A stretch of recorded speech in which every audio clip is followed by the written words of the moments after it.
irony of this whole conversation is that I had a complete crazy Tuesday where my washer malfunction was like leaking everywhere. I had like men in my apartment. I live in New York, so you can imagine how tight quarters that was. And the whole time I'm laughing because I'm texting Joe like, I need 5 minutes. I need 5 minutes. And I'm like laughing because I'm like, I think I need like a therapy session because I want to literally like chug a bottle of wine and cry a little bit because I'm having big girl, house problems. And yeah, I just think it proves the point that despite this conversation being very much focused on sports psychology, mental health is a thing for us all, us wash ups, us players, us people. So yes, it's just this one is going to be great. Actually, honestly, I feel like it speaks for itself.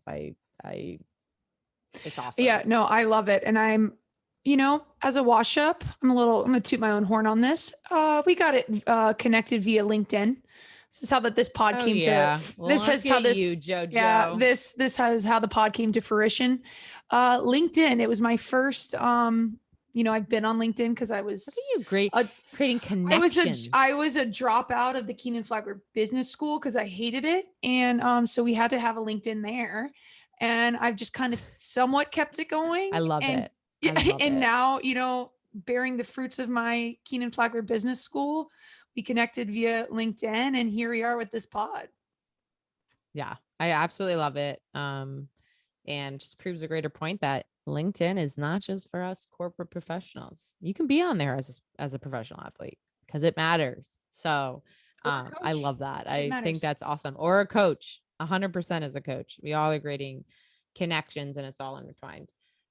But we won't babble too much because this one's a long one. I think everything he says is really important. And let's hope this is the beginning of some real progress within the league, because there's some cool partnerships you're going to learn about and resources that are available to us all at a really low cost. So enjoy it. Enjoy this one with Dr. Miller. Okay. Should we clap? Should we do the clap? Oh, wow. Boom. Right. Yeah. It just helps Tina know when to start. Yeah, you're official. And I also love a good introduction. We have Dr. Brad Miller on the pod today, a former Demon Deacon. Yes, go Deeks, founder of Soccer Resilience and a clinical psychologist for over 20 years. We have a very knowledgeable man on our pod today. Thank you so much for taking the time and just chatting with us. Yeah, I'm really happy to be here. And I got to admit that I learned that you guys are ACC foes. We got Carolina and UVA here. Yes, we do. Podcast. It's okay, we can all be friends now, right? Yeah, it's best conference in women's soccer and men's soccer. That's a fact. Yeah, that is definitely powerhouses for sure. That's right. Yeah. Well, let's jump right in.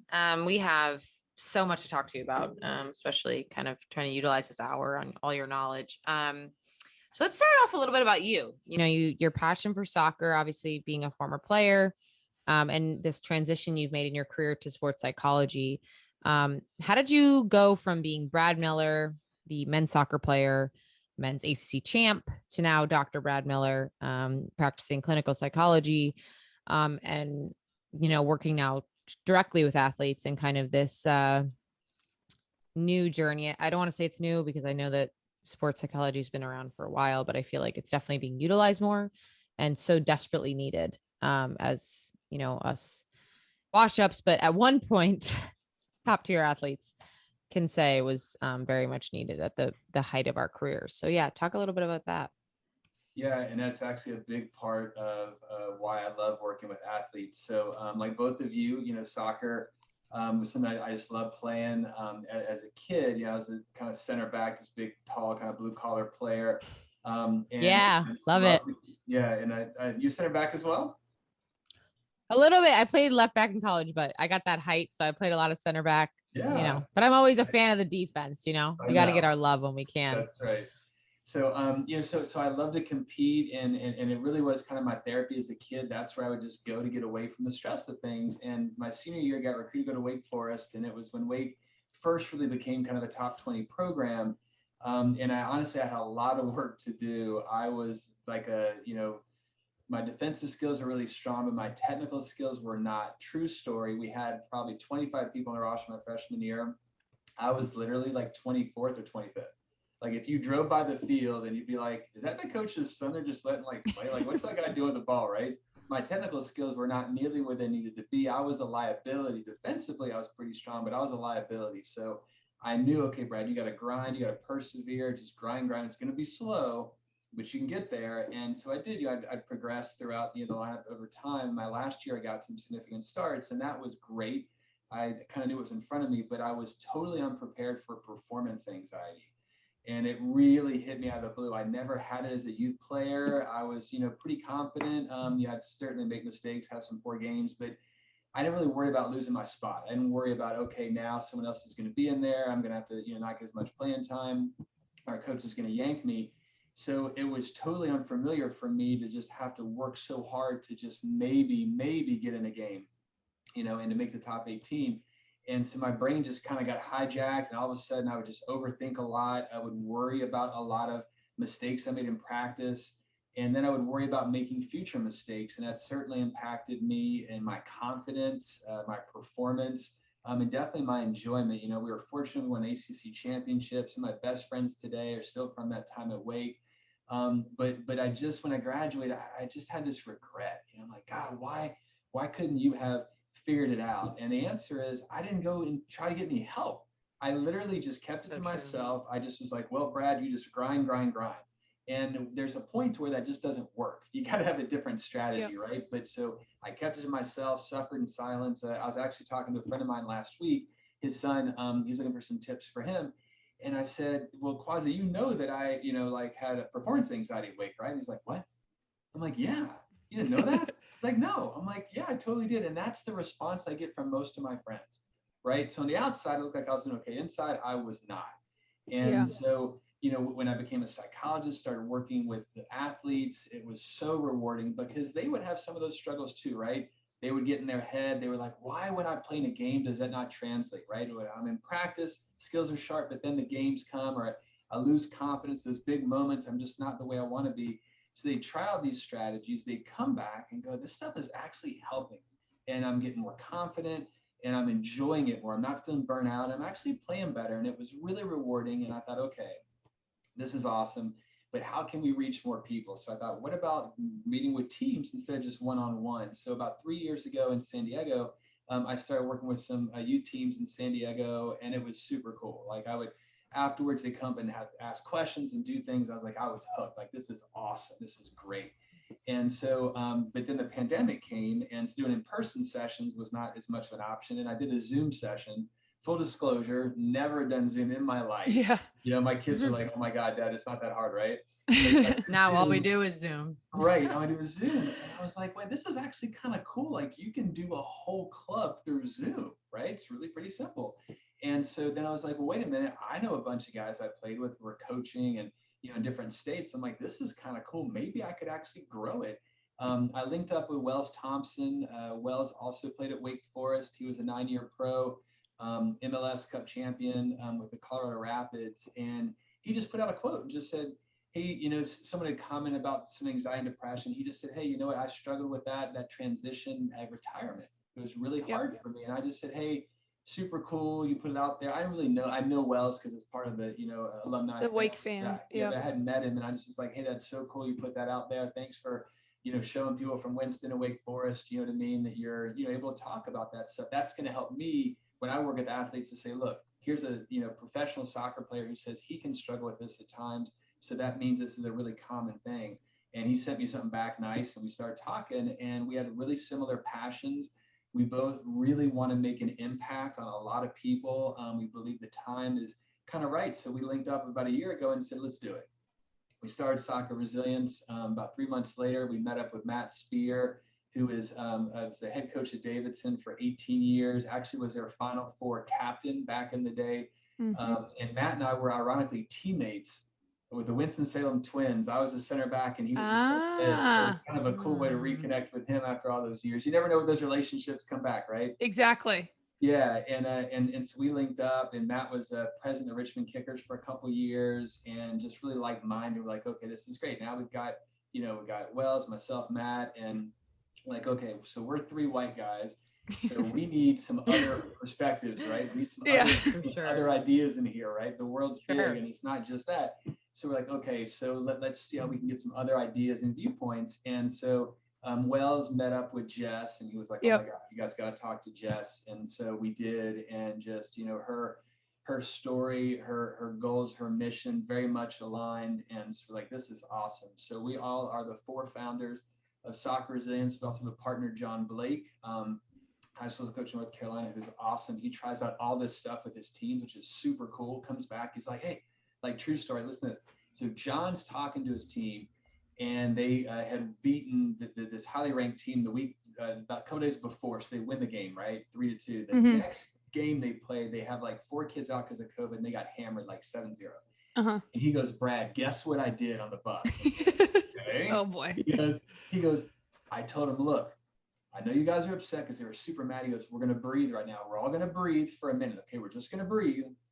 And then we're going to think about this. And he got them to breathe, and they actually did it. They breathed for a minute. They got more control. And he goes, okay, look, right? Then his speech, some version of, hey, that's over. We got a game. Let's go back to it. He goes, and they were open to it. I'm like, you did that on the bus? So that's John, awesome. He's my hero. So it's like, he's always like, dude, I tried this. So yeah, we just have a really good team. We've been so fortunate. We have a lot of ambassadors, just like-minded people.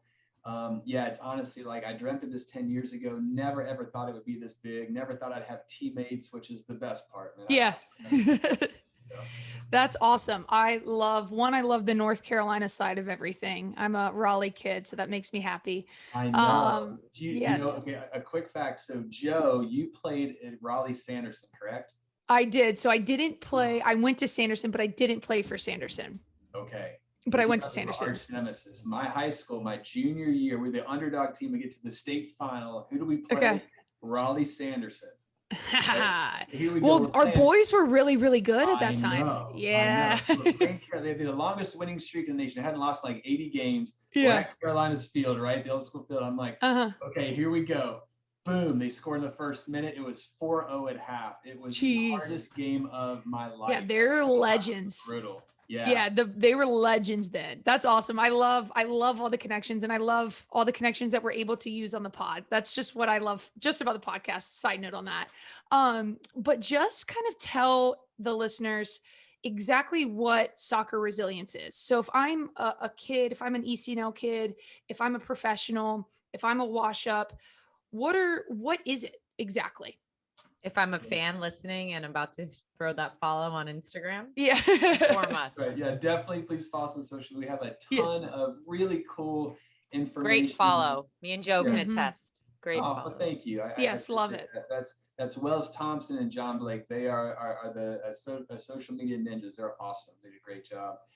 So what soccer resilience is, and really the name kind of gives you a clue, right? So we really want to help you on the field. We want to help you gain that confidence, help you get more fulfillment, and we want you to perform, at the way we know you can. That's a big part of what we do. We also are going to weave in ways to help you be resilient, not only on the field, kind of managing those challenges, but also off the field. And that's a huge focus of what we do. One of our core beliefs is it's more than an athlete. It's going to service the whole player in a holistic way. And so if anybody's interested in our services, we work with youth teams, we work with college teams. In the pro game now, we're going to be the sports mindset advisors for the USLW League, which we're super pumped about next year. Saw that. And we are the NWSLPA sports mindset advisors. We actually had our first training session. We're doing that free for each team with Kansas City last week, which is just super cool. Just trying to put resources in front of people to help them to learn. So we kind of, our main services is, well, I guess our foundation is we really have 4 pillars of soccer resilience that sort of, this is going to help you kind of what you can get from working with us. And one of that is that ability to kind of take control. That first pillar we call take control. It's really in kind of 2 parts. The first part's your mind. We really want to help you with the mindset, understand how the brain has a negative bias. It's going to take us to negative places. So just a quick question. Do you guys know what percentage of the daily thoughts are negative, the average person, the average day, what percent of negative thoughts? Joe, you go first. Negative? Joe, go first, then I'll go, and I want to see who's closer. Thoughts. I'm gonna say like 70%. Okay, I've got a guess for today. All right, I'm Tina, gonna what do you think? say, Yeah. Price is right, higher or lower? I'm gonna go higher. I think it's like closer to 80. Ooh, Tina, yes, you get the gold star. It's 80. 80. So just think about that for a second. 80% of our daily thoughts. I'm not even talking about a really hard, difficult day like you're having, Tina, before we got on the call, right? It's like just the average day. Everyone, I'm having washer dryer issues. If anyone wants to know about them. Yeah, so it's 80%, right? So imagine it's a really hard day. So a huge part of is self-awareness. You know, self-awareness is 50% of change.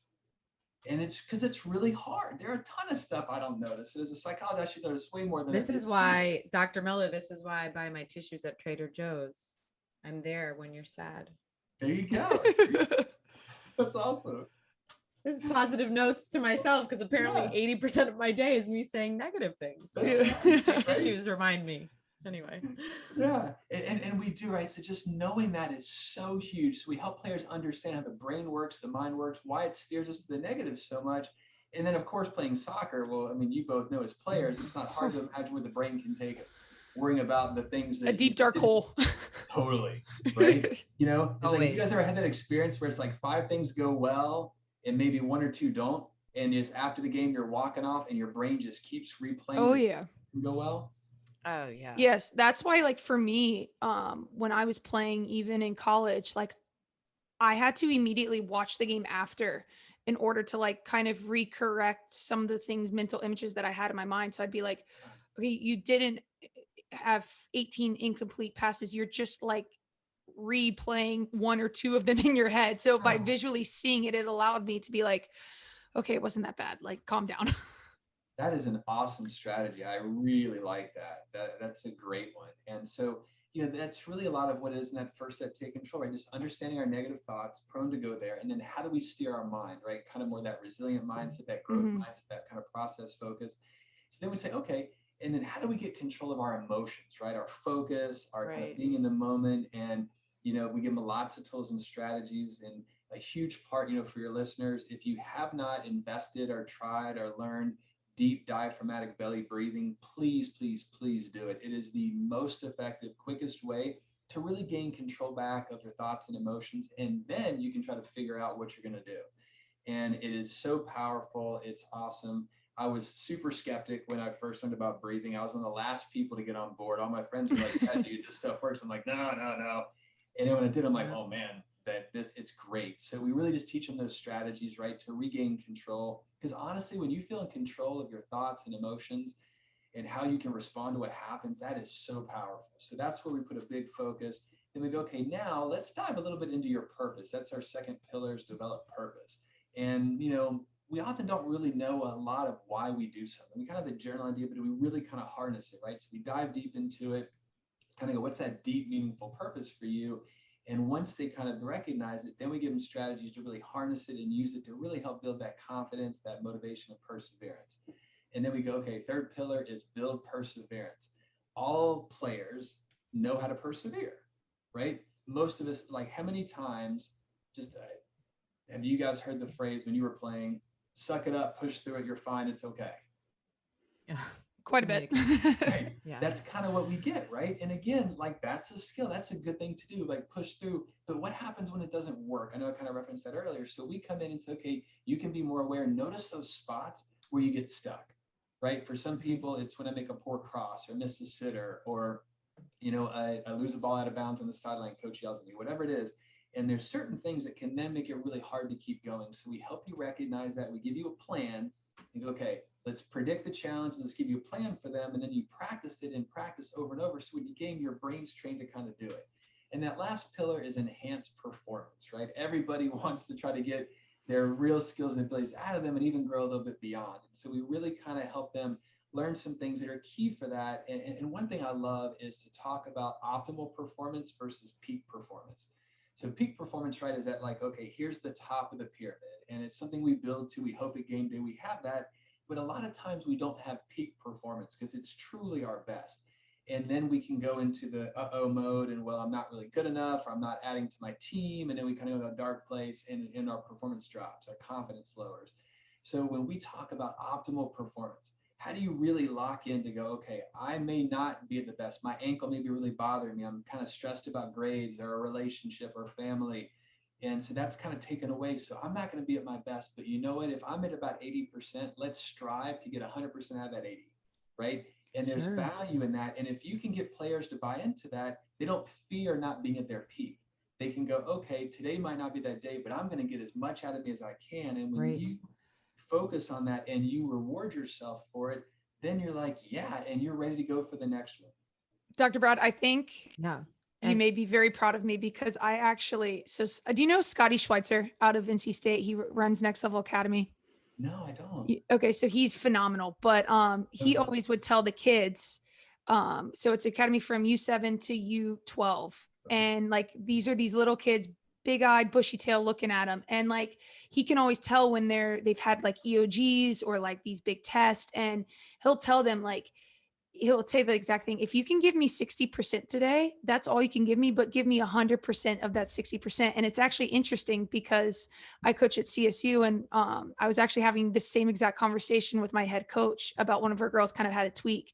And I literally went up to her and told her the exact same thing. And she went, oh, okay. And she scored. So I think that's like my favorite. That is my favorite tool trick in the bag. Like, I love that one. I love it. I've obviously been to a lot of sports psychiatrists, but I love that one. Well, I think what's so fascinating about that point too is that I have found in my career and a lot of conversation with other athletes is also just like normalizing those thoughts. I always now tell myself like thoughts are thoughts, and oftentimes I felt like in my career and in my life, I've let my thoughts take so much weight in my life and control me so deeply when I am actually in control, but I have convinced myself that I'm not. And I think normalizing that thought too of like, we're humans too, right? We have the same issues. We have burdens outside of the sport. You are going to have days that are 70% and nothing is wrong with you. You are not mentally tough or not giving 100% if you can only give that 70. And I just think it's the work that you're doing is helping us as athletes normalize these thoughts and ideas, where I know for a lot of my life, the same way you can like, it becomes like one thing to the next. You're constantly, it's like one negative thought turns into two, turns into three, turns into four, and on and on and on. Versus now it's like, okay, look, I'm having a bad thought. I'm recognizing that, and I don't feel like I'm on an island. I recognize that's normal. Like it's normal to have those kind of feelings. And part of, one thing that we're really excited about and wanted to get into is we wanted you to talk about kind of in your experience right now in your practice, like what are some trends specifically that you're seeing across sports, but even more so the NWSL? And obviously this great new partnership that you have with the NWSLPA.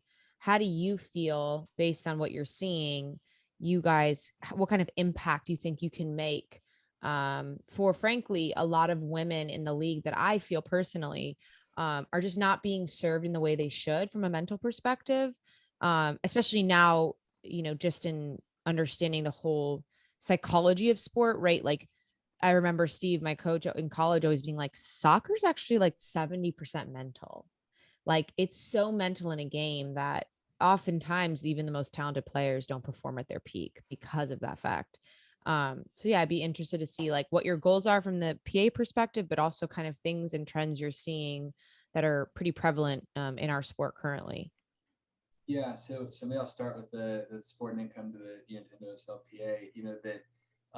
It has been so heartwarming for me this last year to see so many people, athletes, different sports, male, female, different ages, veterans, rookies, being able to really share their mental health challenges. And I think it's been so courageous and powerful. There's many times where I'll work with someone and I go, here, I want you to watch this video. I want you to see what this person has to say, what he or she's going to say and share with you, just like Kristen Press, right? When she comes out, hey, I'm going to take time off to work on my, mental health, process some things, work through some grief. That is so powerful because now somebody else, even if they're not even an athlete that goes through that sees like, wow, I mean, you talk about, all the things she's mentally able to do and take on the stress and challenges and perform. Okay. And she needs time away too. She needs help to regroup. She needs that recovery. Simone And, Biles. I mean, right. And Simone literally removed Biles, herself from an Olympic medal contention, which right. I think was probably one of the most courageous things ever.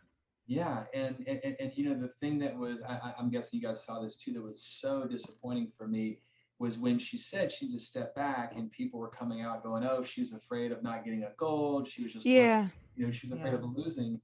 And I'm like, you have no idea, right? And then, of course, all she's been through, the awful things, she's been the abuse, and how that got activated for her. And, for people to not see that was really disappointing. But it was also incredibly wonderful. How many athletes came in and said, yeah, we're with you. We're with you. We're with you. Yeah, we 100% support you. It's like Naomi Osaka, right? The same thing. How many people are stepping up? Kristen Press.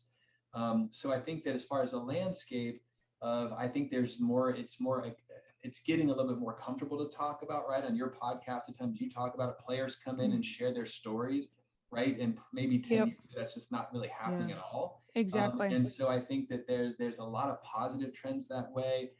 Still, obviously, a lot of work to do. They probably will continue to be a lot of work in all of our lifetimes for that to happen, but it's definitely getting better. I think that people are starting to see the value in, if you put the word mental before anything, people get kind of spooked.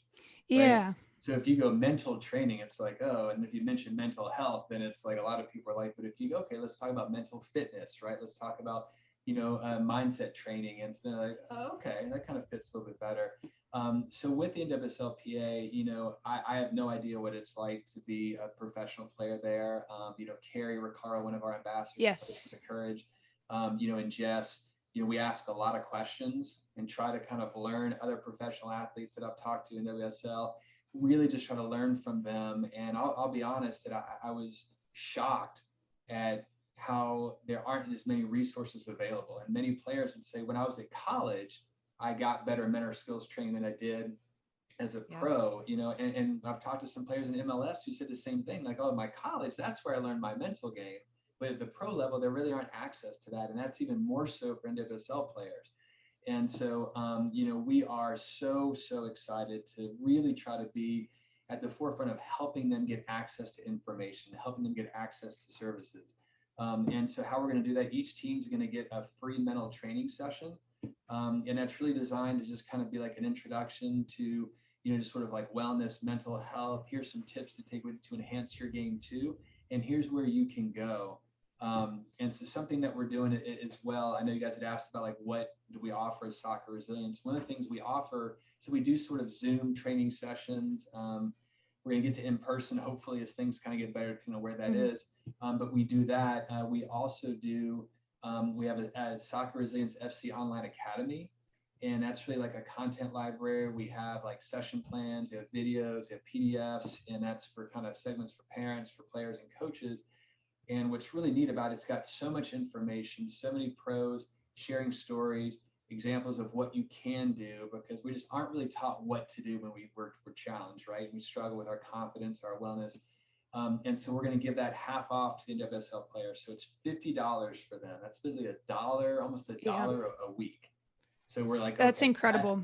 We're like, that's got to be hopefully in the budget, right? You sacrifice. Thank you. To do that. Honestly, thank you. Thank you. Yeah. I mean, I think any player would say that. And I really hope beyond the podcast, I can assure you, for me personally, and I'm sure Joe feels the same way, I will be pushing that to any of my friends in the league, because it's just so important. There's just so many other factors where I think it's interesting that you said, with NWSL and MLS players, they learn from their college experience, and your college experience, the pretty much only thing you have to worry about is school and soccer. And then when you get to the professionals, it's like your salary, how much you make, like your housing, your friend, like your relation. There's so many more things that are like difficult to handle that, it's almost like you really need that person in college to follow you through to the pros. And I think that's amazing what you're doing. And yes, thank you as a former NWSL wash up. That's awesome. That is really, really cool. So I kind of want to get in this, and I'm curious, have you seen the Marty Fish documentary on Netflix? No. Oh, okay. Well, you need to write it down because it's a must watch. Do you know who he is? No. Okay, so to give a little background, anybody listening, definitely watch it. I watched it a couple nights ago. He's a former American tennis player, and he grew up with Andy Roddick, and he was kind of the shadow underneath Andy Roddick. Well, he finally like started to take care of himself, take care of his tennis, and like when Andy retired, he became the guy. And all of a sudden, like he finally is up there, and it's New York, the Open, US Open, and he's going to play the quarterfinals against Federer. And he's in the car and is having so much performance anxiety that he actually does not play the match. And I think it was around like 2016 or 2015 that this happened. And it's a whole documentary of how performance anxiety and how he's one of the first kind of people to actually come out and later and be like, I actually had to pull myself because I was not mentally capable of playing. Like I was in such a mental kind of frenzy that I could not play. Um, Definitely watch it. I'm Yeah, intrigued now. Yeah. yeah, definitely watch it. So I guess my question with that is, what, in your opinion, is how can we address and identify anxiety in sports as well? Kind of you touch on is how do we destigmatize that kind of negative connotation of being mentally weak? I think that's something that all athletes fear. How do we kind of go about that, and how do we kind of address and identify anxiety and depression? Because I think it's rampant. Yeah, no, it is for sure. Those are great questions. If I missed parts of that question, please I know remind it's a lot. me. So I think, how do we help athletes maybe kind of be destigmatized for athletes? And I Hmm. think, just for example, like us doing a mental training session, right? That's one way to do it. I think that if you can have a coach, this is what I love coaches that do this. They come in and say, hey, I just want to let you know this is the experiences I had as a player. And you know what? I had times when I worked so hard in training, I felt ready to go, and the moment came, and all of a sudden, maybe I was doing pretty well in the game, but then I just kind of got hijacked, and all of a sudden, my performance drops, my confidence drops, and I'm not playing as well. And I go in this negative kind of place, and I had a hard time getting out of it. And I maybe didn't really know a lot of strategies to do it. And I see my teammates go through that. And I just want you to know all of you are going to have those moments this season. It's going to happen. Let's not fear it. Let's not dread it. Let's just say it's going to happen, but let's be prepared for it. So when that starts to happen, let's talk about what we can do. Maybe you want to talk to a friend, a teammate, and just say, hey, here's what I saw. Like Joe, your example, like, gosh, say you and Tina are teammates. You're like, so Tina, like I made like I had like 18 like missed passes, right? And she's like, are you serious? You're like, no, yeah. I mean, you're like, no, it's maybe like a couple, right? If you got a friend, right, some way just to sort of be able to get that out. Like when it's in our head, we just confirm the reality, and then Yep. it becomes the truth. So true. And it's so hard to fight that back, right? So if we've got somebody we can talk to, if it's a teammate, now I know a lot of times it can be really tough because that can be your competition. Some locker rooms are like, we're a team, we're a unit, whether you play or not, we all work together. In some, it's super hyper competitive, and we're all three going for the same spot, and there's no way I'm telling anybody what's going on with me because they're going to use that against me, and the coaches are going to find out and go, okay, well, Miller's not able to handle the pressure. Let's put in Tina, let's put in Joe, right? And so I know that's a huge stressor for athletes, collegiate athletes, pro athletes, even youth athletes sometimes too. Hmm. So if there's a coach who can do that, that's a huge thing. Just any statement to say, this is going to happen. Here's the resources available. If the club doesn't frankly have them, here's somebody you can talk to, or here's some videos that you can watch that might give you some tools and strategies, but just to steer them somewhere, that would be huge. And better yet, have them just bring in a couple of videos, if not, and just say, if you don't have like the resources available, here's a couple of videos talking about that, just to make that comfortable. So let's have a locker room where we can be emotionally supportive of each other. We try to be a team, and then that gives us the space to do it. And so then the ideal would be, so when a player, coach is like, hey, how you feeling today? And I go, I'm like a 7. Okay, well, you know what you learned about, like breathing, right? Why don't you go do some 4-2-4 for a minute, Brad, and get yourself back in, and we're ready to go, right? Okay, let's do it. And then you redirect them, and I'm like, oh, coach isn't going to freak out if they find out that I'm stressed. You know what I mean? They're going to direct me to a tool. So Right. obviously the coach needs to have that language and those tools on board. But I think one way to help is having a coach do that. If not, if there's maybe some players, right, who can share a story, personal experiences they've had. Here's what's helped me get that information out. Ideally, there would be maybe like at least a couple to refer to as a counselor, somebody can go check in with. If they're not comfortable, which sometimes we're not there yet, right? Then I refer a ton of people to YouTube. For a lot of male athletes I work with, I'm like, go watch DeMar DeRozan and Michael Phelps Yep. talk for 20 Wow. minutes. Yep. And it is the most powerful video. Like I've watched it so many times. I still get like goosebumps when I watch it. I'm just like, man, I freaking love it, right? Yeah. Just like laid it out in an honest way. I don't mean to cut you off, but I just want to get this in while you're on the topic. And I'm curious about this is in regards to relatability, right? And I know we'll have professionals listening to this podcast specifically. Have you found that, to your point, right? You're telling them go to YouTube, see people in positions of great success who've endured similar things to you. Have you found in your practice that relatability can oftentimes help and someone cope with whatever they're going through? Because in a way, again, we get back to that idea of normalizing your thoughts and feelings when you know there's somebody who has been successful who has also struggled. And the reason I bring that up is because unfortunately on the women's side of things, and I don't want to assume, but I do think it's a factor, we do not have the immense compensation that a lot of athletes have on the male side that typically, I don't want to say that makes them invincible, but I think they're more outward by choice just because they don't feel as much threat to like their livelihood. But I wonder, if there may be players who are like on that teeter of like wanting to know whether or not it is important for them to share their story. I'd be curious. I think it could maybe understanding whether or not that is something that is impactful. It may, in a way, motivate somebody who has gone through things to be more open about it, knowing that they can potentially impact a young person or somebody even in the league themselves get through a really tough time. So I was just curious if that's something that you have seen as kind of an effective thing. Yeah, I think it really is. I think it's that trust and credibility, right? How do you sort of create that? And, that trust is this person's like sincere, right? They're going to kind of like listen to me. They're not going to go share lots of things. And the credibility, it's like, okay, they maybe not the exact same thing. They've been through some things and they kind of have a sense of, what it's like to struggle and to do that. And so ideally, someone who has more similarities can build that, but sometimes they're like someone who's totally different. You know what I mean? Like, sometimes you want to find someone who is the same gender or same orientation or same age or different things. Someone kind of is different, but I think that's huge. So, if there's a player who can just say, hey, ideally like a veteran who's kind of been through some stuff and just to say this is tough. And maybe some environments in locker rooms, it's not in their best interest to be very vocal to a team. Maybe that's where you trust a couple of teammates, right? And you're right, access to resources. I mean, if you're an NWSL player and you want to go see someone, well, you may not have the money to do that. Often you don't, right? So what do you do instead? So I think it's just trying to kind of be creative. There's no one way to do it. I think Absolutely. YouTube, just articles. Sometimes just like a friend, here's an article to read, or if there's for example, on this podcast or someone who cares on your podcast, a bunch of people on your podcast, a bunch of like, hey, here's just a podcast. They just kind of talk about struggles. You might find it interesting.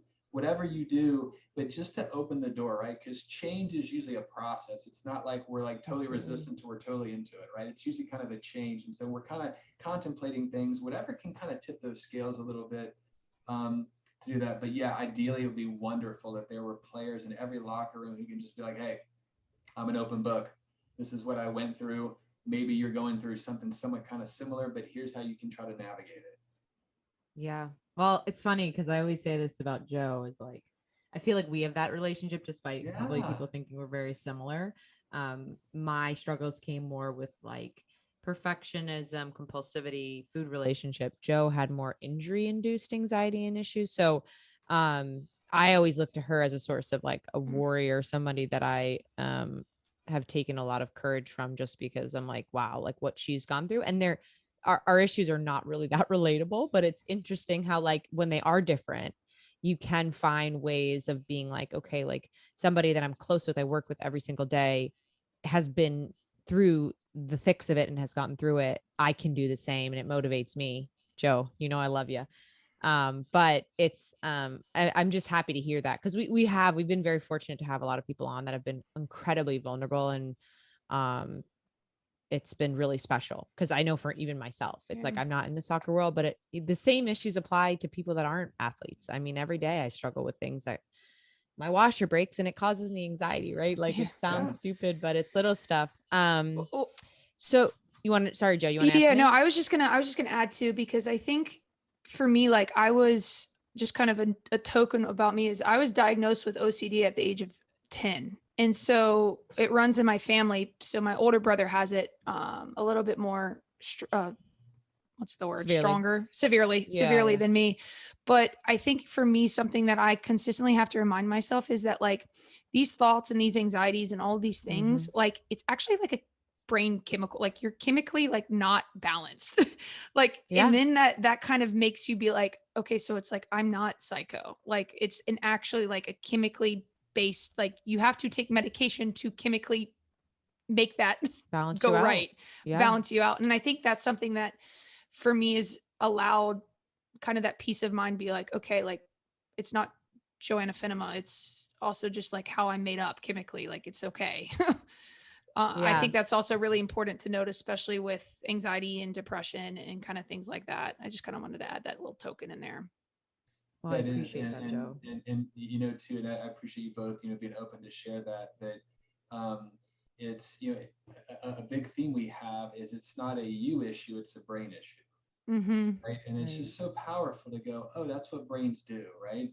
Or it's a body issue, right? If I have exercise induced asthma, my airways are just more narrow. Right. And I need that inhaler or daily and whatever to help them expand. And, you know, I could get mad at myself and say, why does my body do that? How come my lungs are built differently than you guys' lungs? But in the day, I didn't really have a choice. It's like my height. I'm 6'3". I don't get any credit for that. I mean, I guess I eat food and, you know, nutrition or whatever, right? But pretty much out of my control is my eye color. And it's the same thing. But just knowing it's a brain issue. So I think that kind of goes back to Tina's point too, is normalizing things.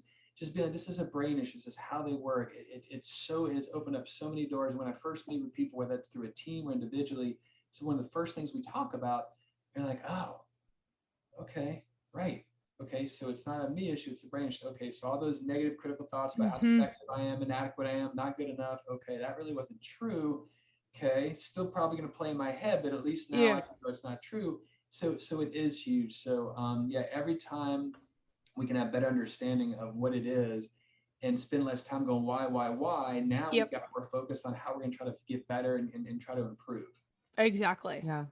And everything's a spectrum, right? Like I appreciate Joe being so vulnerable and talking about how also there are situations where it can be genetically made up, but also like it can just be you having a more severe 2 ACLs in 8 months. Yeah, you could just have a more severe reaction than other people, and that doesn't make you any different. It's just like we all treat differently, we all experience differently. There's no right or wrong to the process. So on that note, no shocker here, both a very personal topic to me and Joanna is the idea around perfectionism, which for both of us is very much an anxiety driven kind of experience that we've gone through in our careers. I know for myself, I still go through it outside of my soccer career. And so I wonder, you know, when thinking about that, I know for myself, it's very much in a weird, convoluted way. Sometimes I've told myself like my perfectionism trait has made me very successful, but in the same sense has been the pit of my downfalls, because I know for myself, I've done a very poor job of consistently being not satisfied, right? Like not appreciating moments. And then 5 years later being like, oh my God, I graduated college. Like I never really like credited myself for that. Not that I need to have a party or anything, but like those are important things that I've earned and it's never enough. When am I going to hit? It's like, I keep getting to the top of the mountain and it's not greener on the other side. So, can you talk about kind of sustaining what I like to say, like an accountability mindset, right? Like you're still trying to achieve things and perform, but you also don't want to be put in a position of like obsessing over the idea of getting everything perfectly right. Do you have kind of some thoughts around that, as well as potentially some strategies around how, especially for athletes? Because I think when you tell them, okay, like immediately their mind goes to, well, if my perfectionism's not there, then like I'm not going to be successful because I'm not going to like want to be better every single day. But also I think there has to be, in my mind, there has to be a medium, right? There has to be a way to be accountable, but also not obsessive. Therefore not having severe anxiety because of the fact. Yeah, I'm so glad you brought that, and it's really neat that you both couch that in realm of anxiety, because a lot of people don't understand. They're like, I'm not anxious, I'm just perfectionistic, right? And it is, right? It's that My heart's beating really right? fast. I'm just a Yeah, perfectionist. right. So for those of you who aren't familiar, anxiety really is just that what if thinking, like what if, right? And anxiety is never satisfied. You and I could come up with any scenario and I can play anxiety and it's never satisfied. Now the odds may be super unlikely, but I can still come up with a what if. And so perfectionism, I like to tell people that perfectionism, and I love how you couched it, that every emotion, everything really has sort of a helpful side and an unhelpful side, right? And perfectionism is the same way. I think it's much, much easier to turn something down than to turn it up. So I would much rather be perfectionistic, which is a challenge for me too. Shocker when you have college athletes. That's Yeah. goes right. Right. And professional, like you, Joe, that that perfectionism, it's always easier to turn it down. So it's like being super strong-willed or stubborn, right? It's like that's a wonderful thing, or being really intense. You can learn how to turn it down, but it's hard to get someone to push through and are not used to it, or to be more emotionally expressive when they're not, or to have someone really care and be really driven when they're not. So it's always good to kind of turn it down. And so I think letting people know, where do you see your perfectionism, that desire to achieve high levels, really have high expectations? When is it helpful? When does it benefit you? Okay. And then when is it unhelpful? What do you mean? Well, I mean, everything has a downside, right? So when is it unhelpful? And sometimes do the old school list, like when you do a line down the middle and go pro and con. Do you know what's so cool about that? Is that when we write stuff down, it makes it stick in our brain more. So literally writing down, I am going to smile on this podcast, makes me more likely to think about smiling on a podcast, right? So sometimes that's a cool thing to do, and just go, okay, let's just put on paper, right? How it helps, how it doesn't.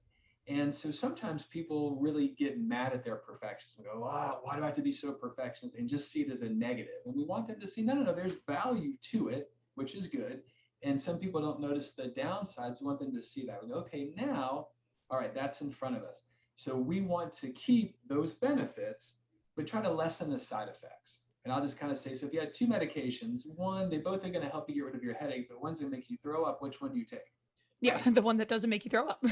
So let's try to lessen some of the side effects, right? So I think you want to join people and go, yeah, I want to help you have high expectations, work hard and achieve. You've done it for all your life. It's been super beneficial. That's awesome. We are totally going to keep it. Let's just learn how to lessen some of the side effects, right? Some of the downsides to it. And part of that is going to mean they're going to need to accept that they're going to have a plan that is going to be good enough, right? So a big part of it is okay, right? So if I'm obsessed and I'm like, okay, so I've got to 3.5 hours, I have to eat this amount of food. Okay, then I'm going to wait an hour. Then I'm going to eat fruit. Okay, then I'm going to have these kind of liquids. Then I'm going to go take a nap. Then I'm going to take a shower. Then I'm going to get the locker room an hour and a half before. An hour ahead, I go all these kind of things that make me go, that's how you're going to do well today, right? And we can all smile and go, I mean, it helps, but I don't know if it's going to be exactly that way, right? And so the brain can kind of trick us that way. And so perfectionism, those high standards, I've got to do things in a certain way. After practice, I'm going to go run on the stairs for 50 minutes in the stadium because nobody else is. That's going to give me the difference. All those kind of things. And so with people with that perfectionist, understanding it's anxiety, it's what if thinking, and kind of what are they afraid of? What are they worried about happening if they don't go and do an extra 60 minutes of sprints after practice is over? And oftentimes it's I'm not going to get playing time. I'm not going to break into the lineup, or I'm going to lose my spot. I'm going to lose my playing time. And once I do, and Joe or Tina step in and they crush it, I'm pretty much done. It happens, everybody. I'm not going to be that person, right? And so they just sort of have these sort of scripts they have to follow for things to work out. And so it's really helping them kind of challenge them, right? So I like to have people kind of write down some of those perfectionistic thoughts and then go, okay, how accurate is that? Okay, maybe it's like 90% or 80%. Okay, what's a more accurate way to describe that? Think, okay, that's kind of their new thoughts. Okay, that's where you want to steer your mind. And it's not about being Pollyanna, like I don't have to train. I'll just, go out and fish, chill, or watch TV, and then I'll be the starter and play wonderful. It's not sort of Pollyanna. It's just being more accurate. And so it's being able to see a balance. And so their brain is obviously negative. I help them learn about their brain's negative bias too, right? So the perfectionism, it's like, okay, now I understand it's got pros and cons. My brain steers me towards the worry. A lot of those things are false alarms. They're not really that accurate. Here's a more accurate version in my head. And they can come up with sort of a mantra for themselves or an affirmation they can say, that's very process focused, right? Often if you're more perfectionistic, your mind's going to that fixed mindset idea where it's all outcome based. I want to keep my status, keep my role. I'm really afraid of looking bad and losing my status. And so I just it's like, if I'm for that kind of fixed mindset, it's just like, if I start, it's good. If I score a goal, it's good. If not, it's kind of bad. And really trying to shift them that kind of growth mindset perspective, very process focused, right? It's really about that ability to just work hard, use strategies, grow and improve. And so trying to shift them from focusing on outcomes to challenging themselves, take on the challenge, feel good about that, right? Work hard, be a good teammate. If you're not starting today, and test those thoughts. Yeah. I feel as though it sounds, I don't know how it sounds, but I've found for myself, had those thoughts before, and it's like, what's going to happen? Let's try. I'm not going to run the 40 minutes and then let's see what happens tomorrow. And you have to just challenge that deep fear inside you that's saying you have to do it. You have to do it. You have to do it. Just for the purposes of time, we would love to get to, before we do rapid fire to end, we would just love to get 3 quick pieces of advice from you in regards to people who have gotten so much insight from you today, but what are 3 things that people can take away in regards to next steps if they are trying to start their mental health journey, kind of getting better with their mental well-being? What are 3 kind of tangible things that they can do at home to get them started before they maybe seek some help out or just trying to get into it, in an early way?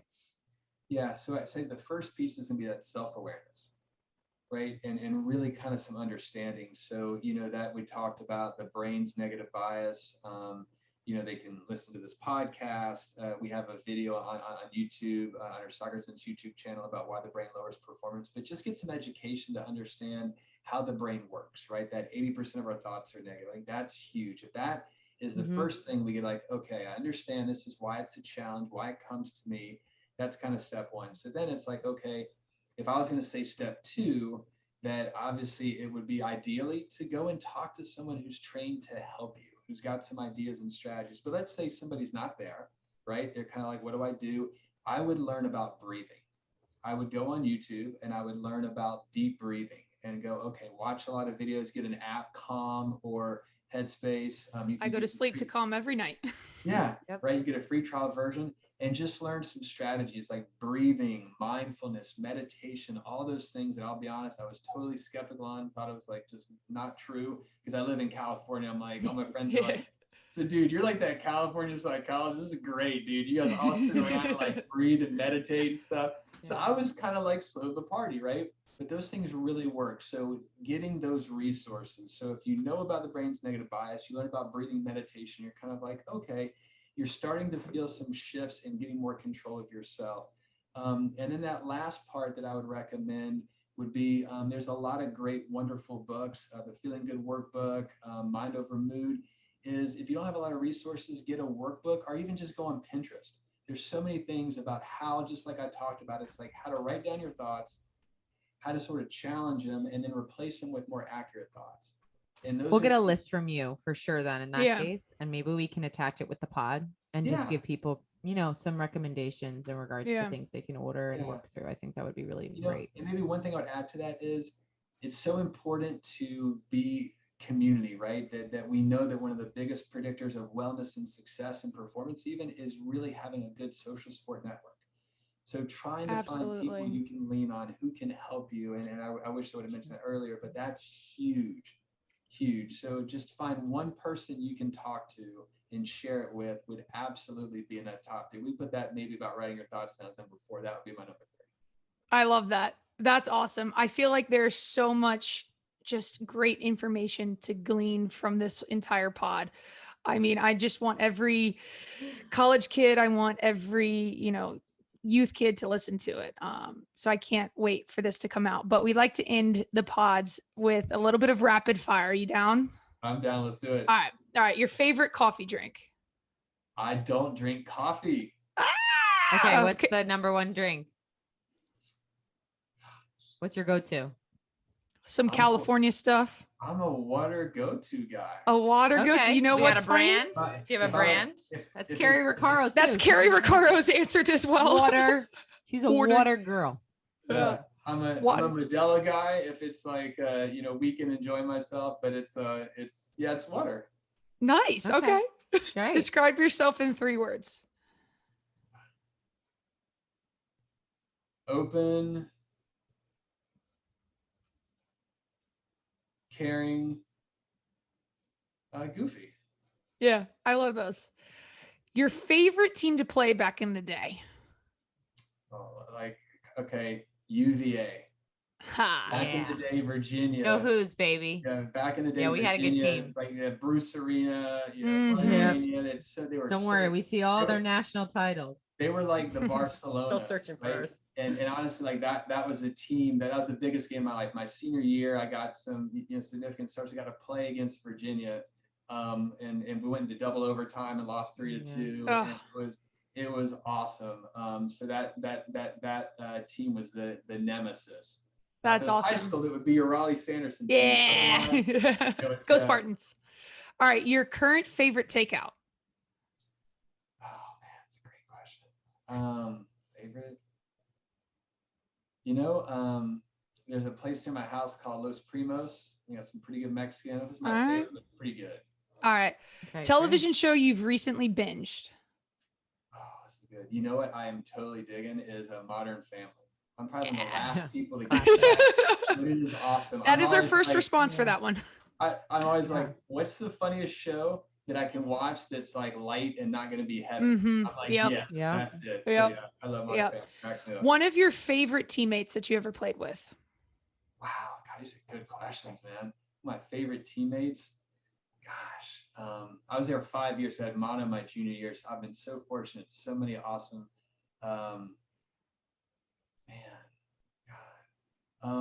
I won't say favorite because I had a lot, but Mhm. one of my still close friends, Steve Gilmore, redhead Gilly from Philly. I'll tell you a quick story. So this guy was All-American lacrosse in soccer and in lacrosse and football, never wore his pads. And he came on his recruiting trip to stay with me, the guy from North Carolina. My roommate was from South Carolina. And Jay, I was like, why did you put him? I go, we can't understand half the stuff he says. He's one of my good friends today. So he's awesome. I love it. Well, Awesome. thank you Well, thank so you. much. We appreciate excellent. it. This was Welcome. awesome. Yeah, thanks for all you do. And, for your listeners, if they want to learn more about us too, soccerresilience.com have a ton of things. We have this awesome thing. We made an online library, resource center, videos, everything else that's on our website. You can go to Soccer Resilience. We even have a demo. You can check it out. It's like $100 for the year for a family. And That's for awesome. a team, it's $300.